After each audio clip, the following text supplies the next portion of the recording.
Why does it feel like this big like comeback video? I'm not sure. I think what I've been struggling with. So I filmed when I went to Barcelona, I filmed a lot of footage while I was out there.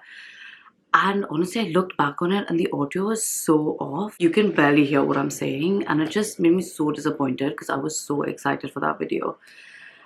And yeah, I took so much content while I was out there as well, and I haven't like posted to my Instagram. I haven't edited this vlog. Like I don't even know what I'm doing with this vlog and like what is happening to the footage. Like honestly, I have no idea.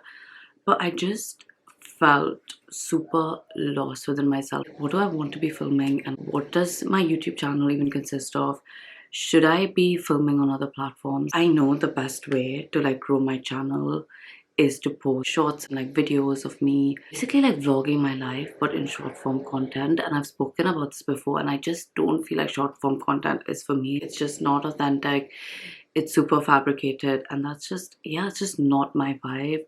Whereas on YouTube I can just roll the camera and just chat about like what I want, and I feel like it is the platform for me. But honestly, like spending all of this time filming, editing on top of work and my general life, it was a big commitment, and then only seeing 56 views on a video was extremely disheartening. But I just want to continue filming. I feel like I have so much to chat about, and like honestly, the things I go through on a day-to-day basis and the battles that I face in my head, I wish more people would be honest about and like share their journey, because I know I would feel so much better.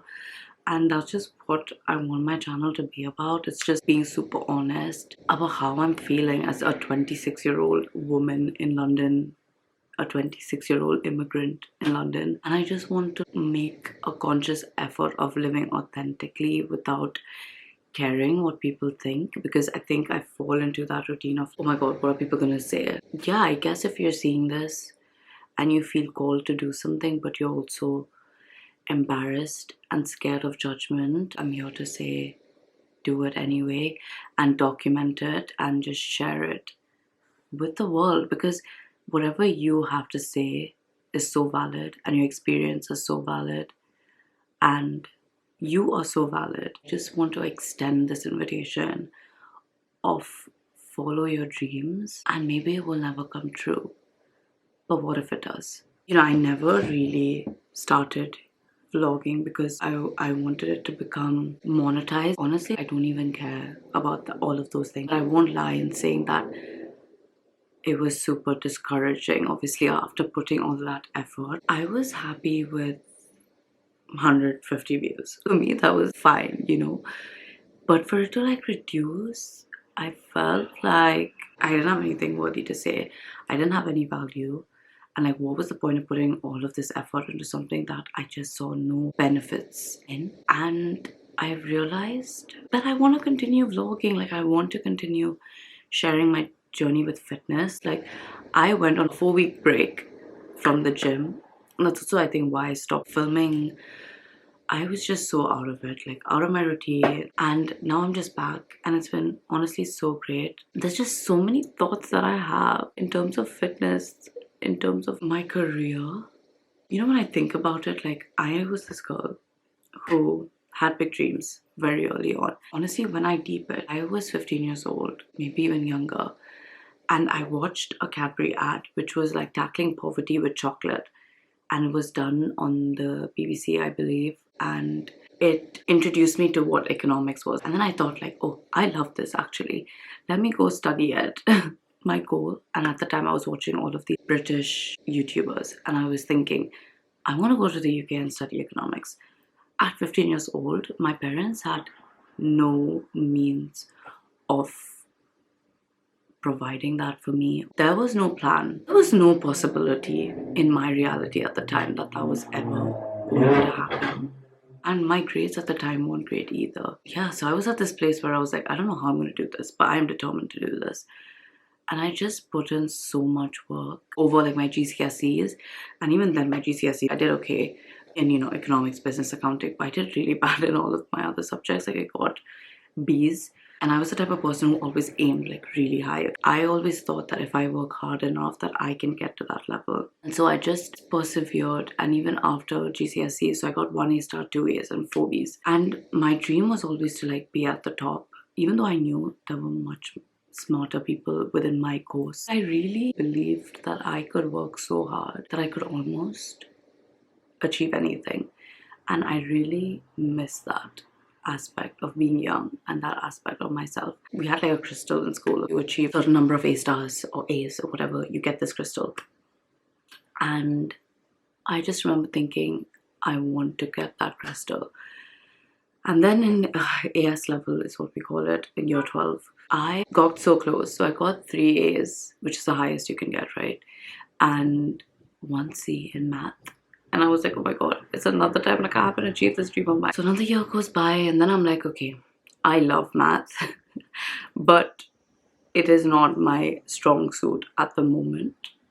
So I'm going to respectfully drop math. You only need to do 3 subjects for your A levels. And I had 3 subjects. And when I tell you, in year 13, like I worked so hard. You know what I got in the end? I got 1 A star, 1 A and 1 B. Which was A, not good enough to get the crystal because you can't get a B. Second, in the university that I got into, I could have achieved a 25% scholarship if I got 3 A's and above. So it was heartbreaking because I got a B, and guess what subject I got a B in? Economics. Okay, that was heartbreaking. Some random person who, honestly, we weren't good friends and we actually fought a lot quite in school and we butt heads a lot in school. He messaged me saying he gave a paper for reevaluation, which is basically like you send your paper in and they like look over the marking, and he said he got a few extra marks. And I remember I needed to get an A, 5 extra marks. And he reached out and I was like, you know what? It is worth me sending my paper for reevaluation. And there was just something within me that said, what if? Okay, what if? Like you pay a little bit of money to get this like paper reevaluated. And I was thinking that money is like nothing compared to how much I will save if anything happens. And my teachers were like discouraging me from doing it because they were like, literally, we've been doing this a long time. And yeah, it just never comes back. It never comes back positive. So I don't think you should waste your money and do this. And I remember thinking, okay, but in my head, it makes sense. So I went ahead and submitted for my papers to be reevaluated. I am not joking. As soon as I submitted that request, I was on the bus thinking, well, my grade is going to change. I knew instantly that my grade was going to change. Instantly. Get emotional thinking about the fact that God did this for me. It's so emotional because like I remember really thinking like I am so unworthy of this, but God is granting me this one favor. I just knew, which is what is so weird. Like I just knew that it was going to happen. And I remember the average time, I'm saying the average SLA can you tell I work in supply chain? The average time for the paper to come back was a couple of days, so it shouldn't actually take that long. So days had passed, it had been a week at this point, and I just remember thinking, it's taking longer than usual, something must be happening. I was just like, oh my god, I think this is like confirmation that something good is happening. And I messaged my teacher, who was like the head of our sixth form, and she was the one who was trying to talk me out of getting this paper reevaluated. I messaged her like, have you heard anything? And there was nothing. And then one evening, I think at this point it had been a week and a half, one evening she just WhatsApps me and she's like, hey, can you call me? And I'm like, okay, it's like 9 p.m. I call her and it's the most surreal feeling because deep down, literally from the moment I submitted it, I knew this was what the outcome was going to be. And she's like, your grade has changed.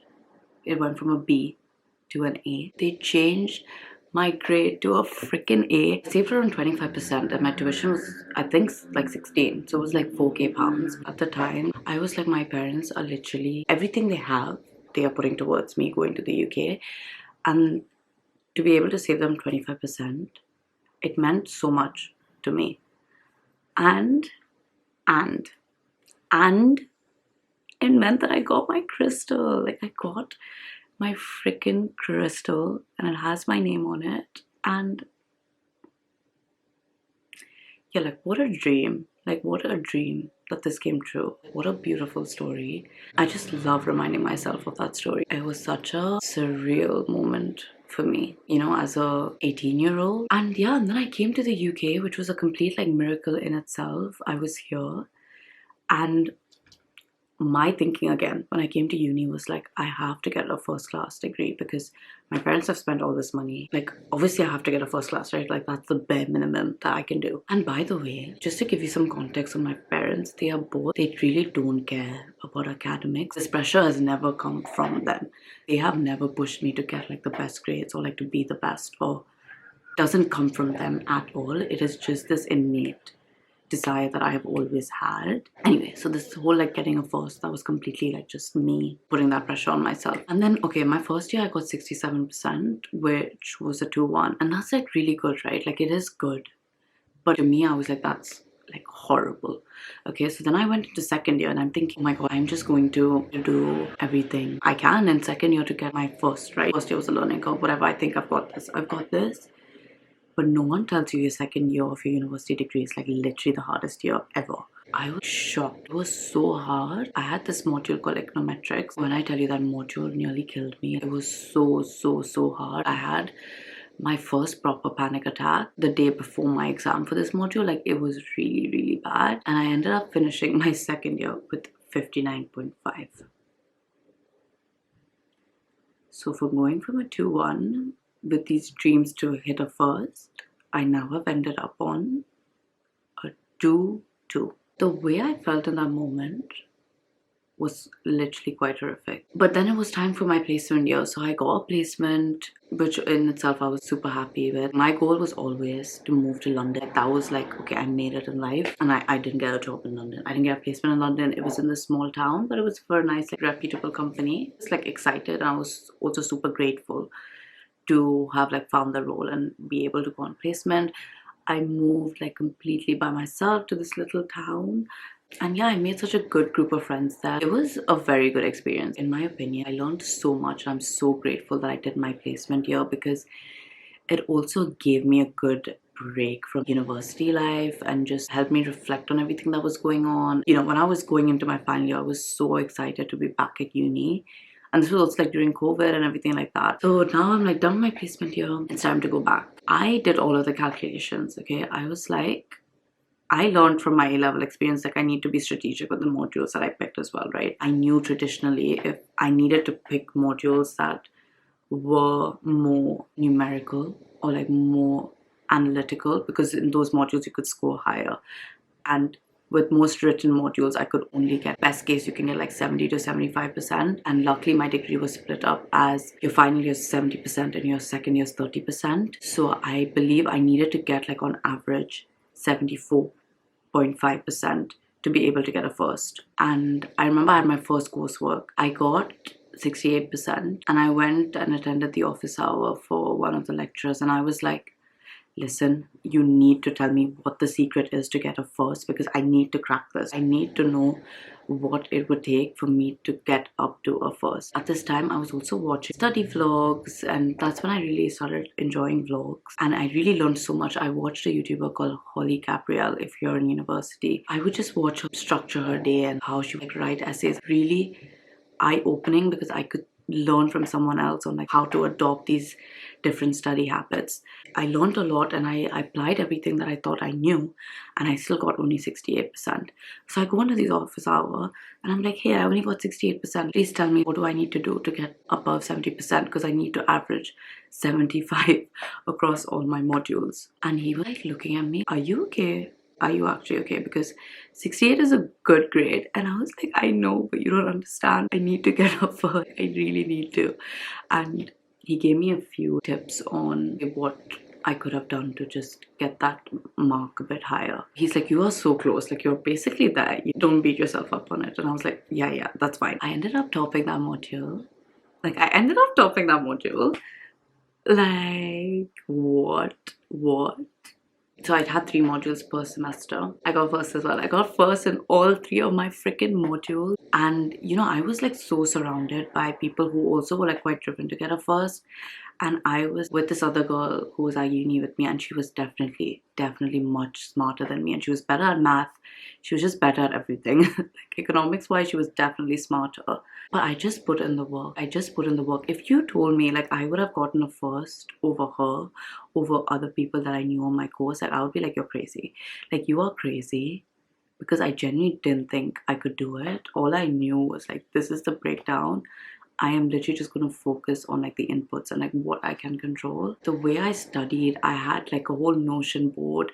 I would list down like per module what are the different topics that we went through, and then my confidence with that module, and I revisited and revised the modules that I was not as confident with over and over again. I definitely think COVID also helped with the way I'd like to study. Okay, now fast forward second semester. I'm like, okay, now I have like a bit of momentum going on, but I have a research module. I have another module called industrial economics, and then there was a third module as well. For my research project, I was a bit worried on like how that was going to go, because it was broken down into so many different levels, right? So I had to consistently deliver a first in each and every breakdown of the module. But I was most concerned with this industrial economics module. I went to the first lecture and I was like, okay, this guy is like way too intense, first of all.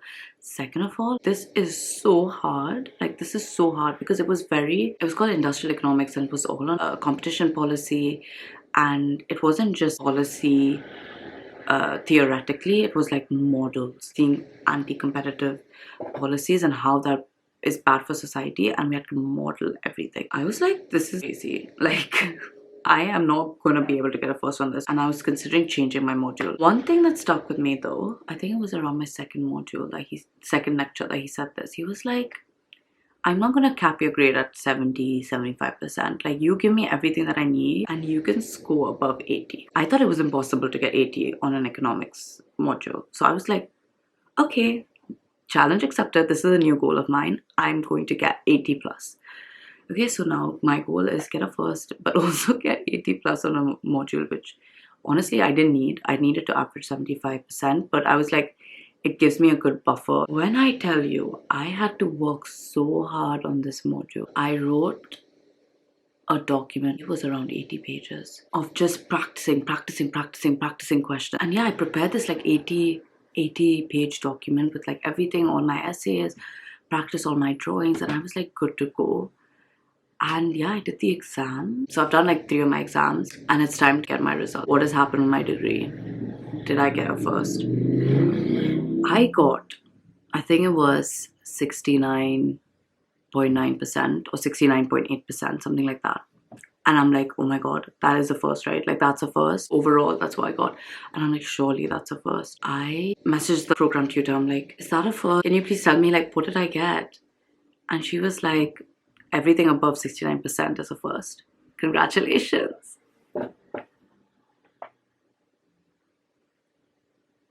Like, I'm getting so emotional because, like, just look at my journey. Look at how far I've come. And I just forget that when you're in your 20s and you obviously meet these milestones, your milestones get bigger and bigger. And it's so hard to see how much you've achieved and how far, you know, you've come. It's so hard because the story like continues. Then I got a job in Manchester, but I still knew like my goal was always to come to London. A year into that job, I was like, you know what, I feel really called to move to London. All my friends were here, and Zamil at the time, you know, was a goal for us to move to London together. And I was interviewing for the role that I'm in now. It was for Manchester, like I was supposed to be based in Manchester. I called them and I was like, hey, can I like be moved to London? And they said no. And they were like, you know, we're hiring for Manchester, you can't move, whatever. And then while they were like scheduling my final interview, I was like, you know what, can you please tell me if we can change to London, because otherwise I wouldn't be interested, because I 100% want to move now. And I was interviewing for a FANG company, and they were like, okay, let me see what I can do. And they came back and they were like, okay, we can consider you for the London office. And I was like, oh my god, what is going on? And I remember at this point, like, Zamil had actually interviewed for another company. He had got a role in London, which honestly, that story in itself is crazy. And him and my friend were looking for places to move. And I was like, guys, I have this interview on Wednesday. They were having this conversation on Monday. I was like, I have this interview on Wednesday, and I think I'm going to get it. I can feel it. I think I'm going to get it. So give me till the end of the week. And I do my interview on Wednesday, and it went great. And on Friday, I get a call. Like, we'd like to offer you the role. And me and Samir get to move to London together in the same time frame. Like, what? Like, what? And I ended up moving with my friend and Samir to London. Honestly, when I think of all these things in my life so far, like just the trajectory of my life, and it's been so healing to talk through my experiences now, because day to day I feel like I don't know what I'm doing. I beat myself up about it. Don't have anything figured out. I guess from my story, you can tell that I always set like really high goals for myself, and it's always like evolved through time to go like higher and higher and higher. Where like now working in London at a fine company, like how can I be so ungrateful when you think of like where I started and like the dreams I had back then and like where I'm at now. But yeah, that's my story. I still wake up most days like I want to have everything figured out. I want to have a plan. I want to achieve my goals. I want to be able to take care of my parents. These are all goals that are very much alive, but it's just a reminder for myself and hopefully to you guys that we are literally in our 20s. We have our whole life to figure life out. And if you look back on your story, I'm sure you'll be able to find magical moments that happened that you never thought were possible. And you will find evidence that, you think the ceiling is here and you have goals for yourself, and it always gets higher and higher. And just because you are comparing yourself to that high ceiling that you have now, only as a result of what you've been able to achieve so far, like don't beat yourself up. Okay, so I'm gonna be back vlogging. Whatever your dreams are, let this be your sign to do it. Because like, just believe in yourself. As we get older, we like stop thinking that anything is possible and we limit ourselves so much. But like, just think about your life so far and like all of the magical things that have happened to you, because I can guarantee you can find it. But yeah, I will see you guys in my next video, and thanks so much for listening to me rant for so long. Like, this video is so long, but I love you guys and I will see you soon.